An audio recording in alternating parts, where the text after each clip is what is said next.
I'm Steve. This is my wife, Becky Camp, and we farm down at La Crosse for, this is the third generation on this particular piece of ground, but we're fifth generation farmers in the La Crosse area.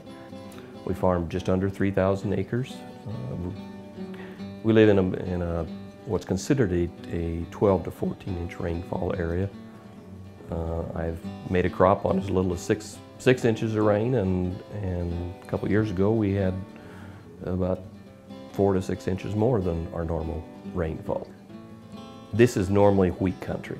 Wheat and barley has been the standby crop of choice for years and years, most of that based on moisture availability.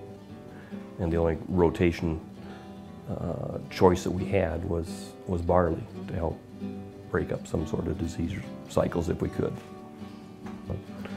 We're in our 12th year now of direct seeding, and we've noticed the soil conditions are improving. Our water retention abilities have certainly improved.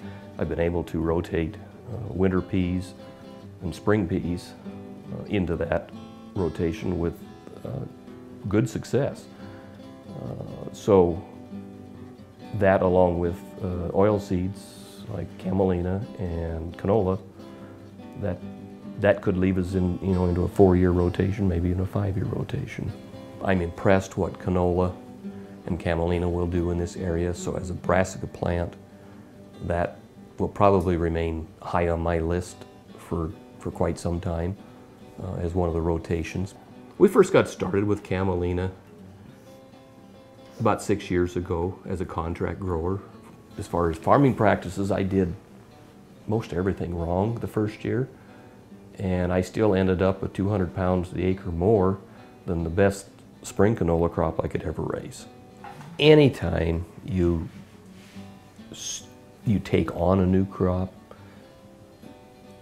you are going to have your largest percentage of risk.